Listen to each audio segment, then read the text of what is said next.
Howdy class, Shasta College Humanities 4, Film Studies, the first week of April. Hopefully your weekend was uneventful. Weather was kind of weird today. It was kind of cold. It's supposed to be warming up though by the end of the week in the 90s. Some crazy thing. Anyway, well, we're moving right along. Next week we have a week off, and that's going to give me a time to grade all your papers, hopefully, um, and your quiz. Um, we've just come through a very important era in the history of cinema, the last golden age of a lot of people think cinema. Many books have been written about it.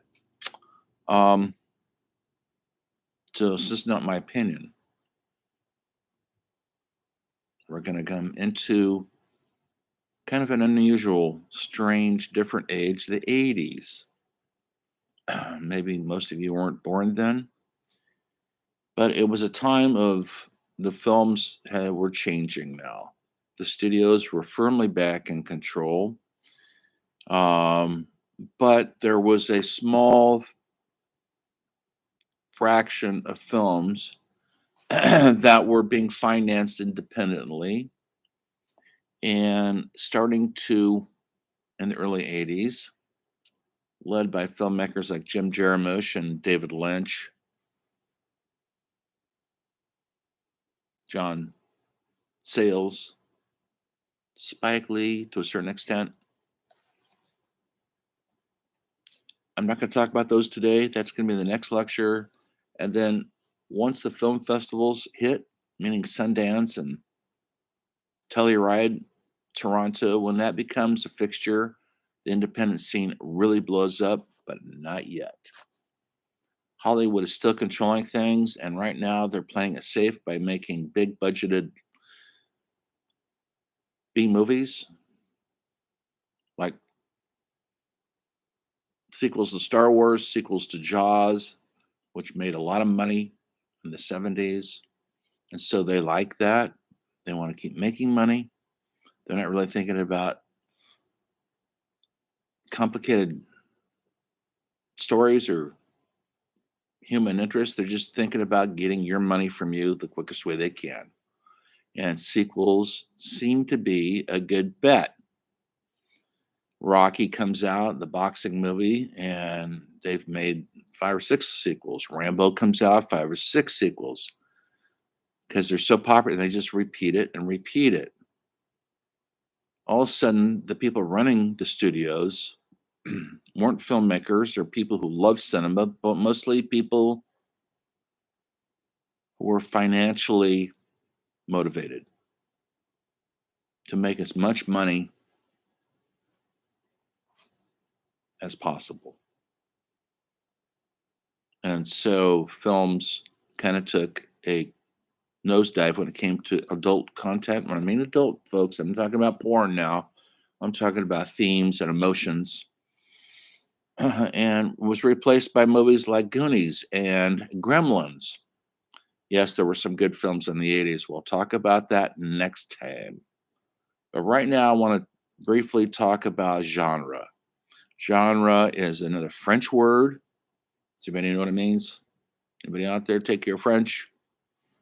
It simply means category, roughly speaking. So it's essentially a category. They're categorizing films. Now, how do you do that? Well, the obvious stuff would be a Western.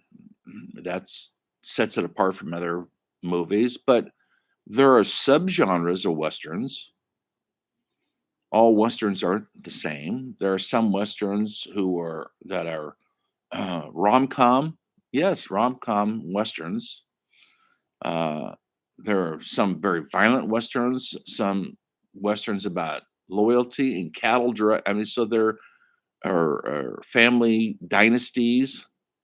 Look at the westerns right now on TV. What's the hit Western Yellowstone? Family dynasty western, right? How would you describe that genre? It's a Western, but they drive pickup trucks and they have cell phones. So, in that sense, it's a modern Western.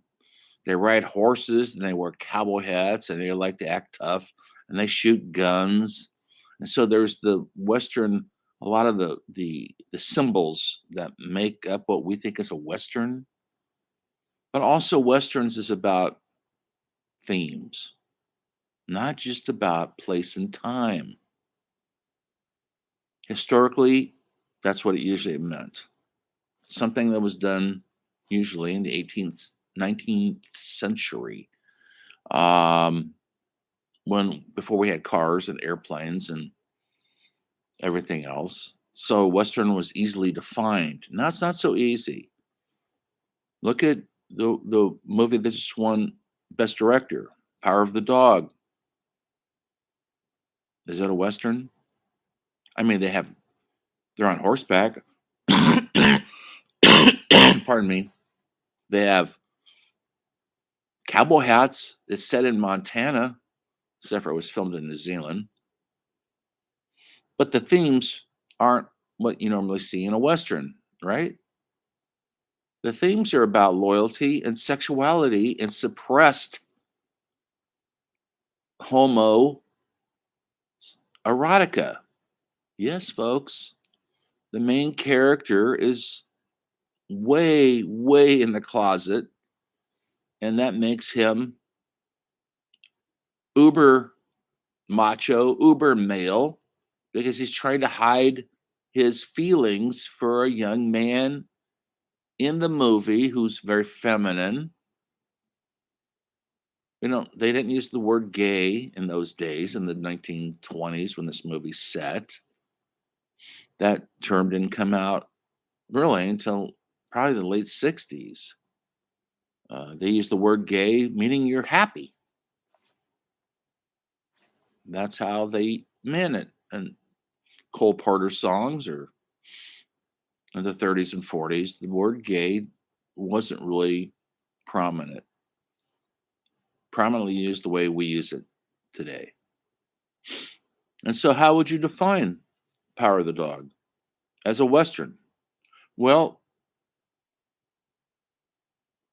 it has Western tropes, but it has very modern symbolism.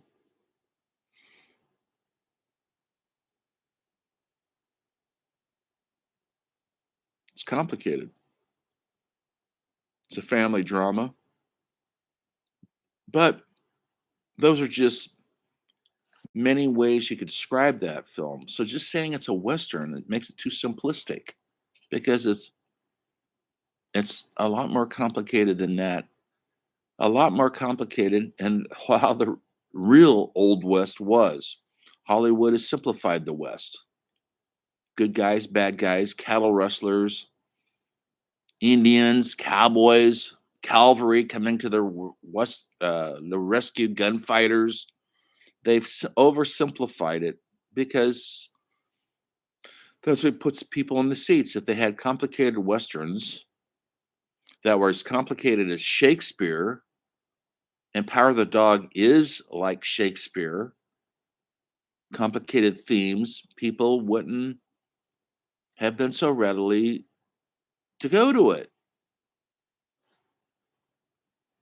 A lot of people escape through film. They want to escape into the past, escape into something that isn't current. Power of the Dog is just as current now as it was 100 years ago, and is it going to be 100 years from now? Because it has human themes that we all go through: jealousies, loyalty, pent up sexual anxieties that we all deal with. And so a movie like that just is not easily described as a Western, but it is in that genre. Absolutely. Simply because that's the background, that's the foundation of it. And that's the theme of the Western is fading. Modern times are coming in, folks, and the main characters are dealing with that. If you've seen The Power of the Dog, the one brother wants to just remain on horseback. He wants to be a brute. He doesn't believe in art or sensitivity because he's hiding his own artist self and his own sensitivity, but he's seeing it around him and he can't control it because modern times are coming. The world is changing and his world is fading. So that is a huge theme in that movie. In the Wild Bunch, my Peckinpah's Sam Peckinpah's masterwork. It's about aging outlaws in the 1910s. They have cars, folks, in the Wild Bunch. They have automatic weapons, but yet it looks like a Western. Music sounds Western. They wear hats and shoot guns off horses like Westerns, but it's set during the Mexican Revolution, which is right on the cusp of our America getting involved in World War One. So in Europe, World War One is beginning to be active, and that's got airplanes and tanks. And here the Wild Bunch looks like it's set in the Old West because it's the fading Old West on the Tex-Mexican border. So saying the Wild Bunch is a Western is not describing it at all. It's about desperate aging men clinging to a way of life that is fading. They need to go away, folks. If you've seen the Wild Bunch, they need to go away, and they all do. So the modern world come in. Their time is done. And that's the beauty and the poetry of that film. When you stay too long in your own time. Compared to rock and roll, folks. When Elvis Presley ruled the world in the 1950s, they called him the king of rock and roll.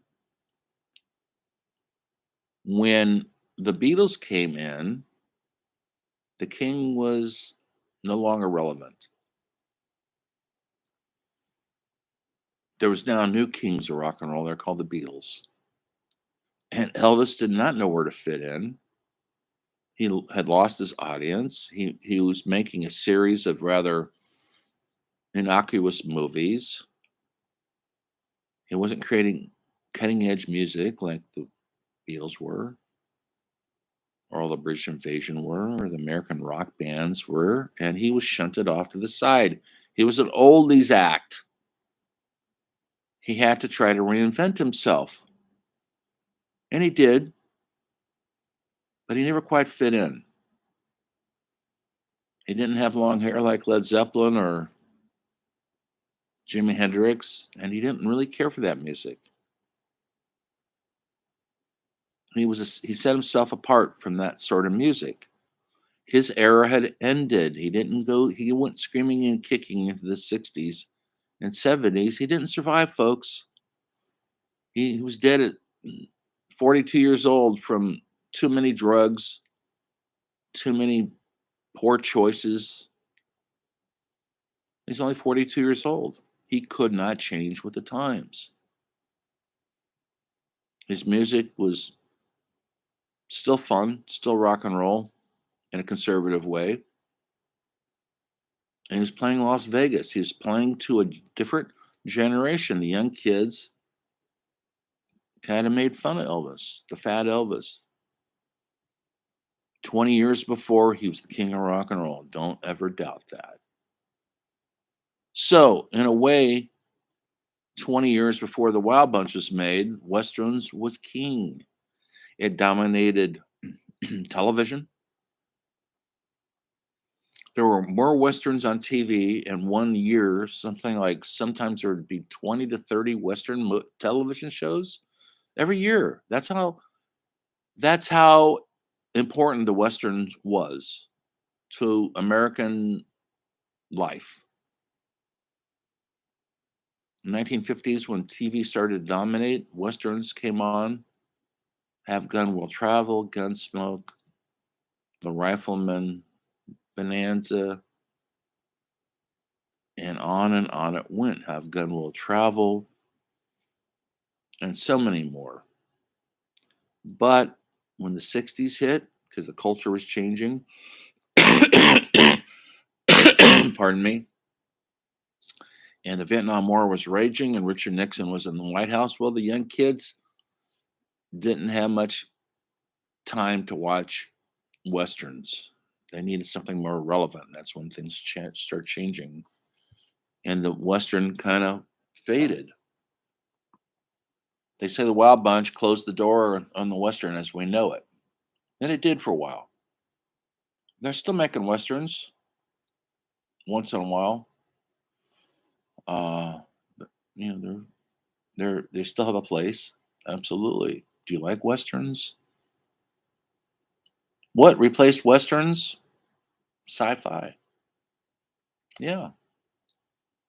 Star Wars are essentially Star Wars and Star Trek are westerns set in outer space. Good against evil, gunfights, good against bad, simple stories told in outer space. But they have the same ethics and the same base as westerns, as we know westerns to be. Except for they don't wear cowboy hats, they wear space helmets. I mean, look at the Harrison Ford in Star Wars. He wears his gun low on his leg like a gunfighter. That's a Western image, folks, and that took over the Westerns. Sci-fi space operas, as they call them. They used to call them horse operas. That's what they used to call Westerns. Now we've got sci-fi taking over everything. Then along comes horror movies. Can't say there's too many horror westerns. Horror movies are as a genre. I'm talking about genres now, folks. Sci-fi is a genre. Horror films has a huge important genre in our history of filmmaking. Goes back to the silent films. It's nothing new. But the popularity has never been so mainstream as it is literally right now. Look at uh, horror movies that come out. They always make good box office. They're always remaking Halloween again, or they just constantly do sequels to these things. Uh, Nightmare on Elm Street, Scream 1, Scream 2, Scream 14. And then new stuff pops up like Paranormal Activity, new versions of the old haunted house stories. Essentially, that's what Paranormal Activity is a haunted house movie. And they are terrifying because it looks like it's really happening the way they're filmed on video. So horror keeps taking on its new modern imagery. And then a couple years ago, you know, the horror film that swept the box office and everything was a huge hit. And the name's escaping me. Directed by, you know who I'm talking about. I'm sorry. I could look it up. Oh, come on. Anyway, I'll look it up while you think about what's your favorite horror movie. Um,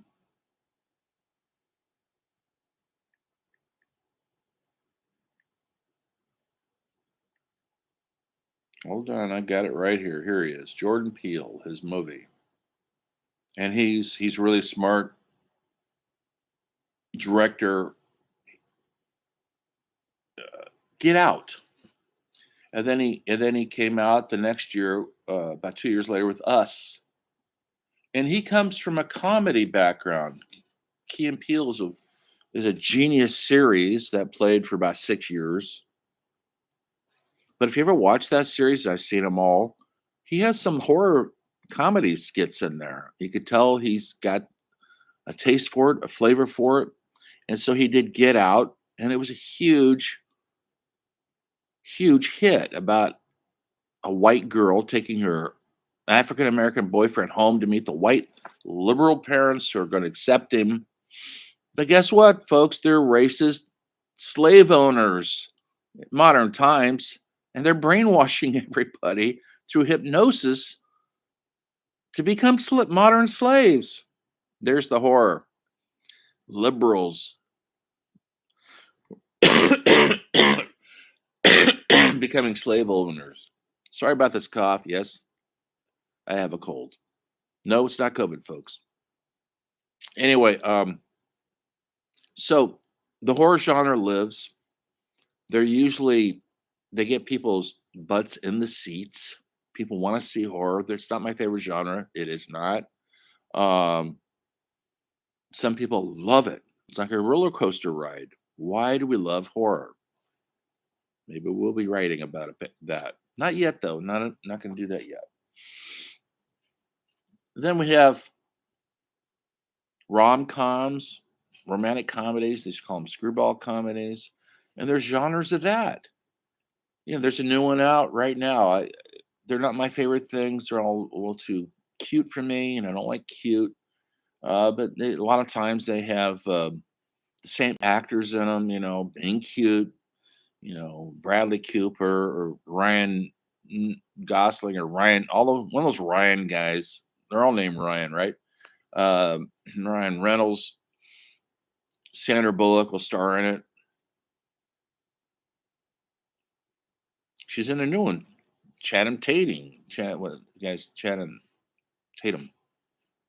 Anyway, uh, so the rom coms are huge because they're predictable. You get what you want. They're going to meet, cute. They're going to hate each other at first, but they're going to fall in love eventually. We know how it's going to end. They're totally, utterly predictable. That's why we keep going back to them. We want the predictability of these genre films.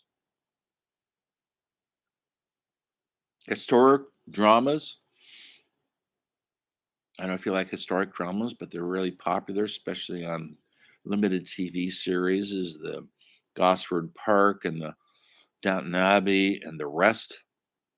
For some reason, we like people from 100 years ago dealing with the same stuff we're dealing with now, but before cell phones, before modern times.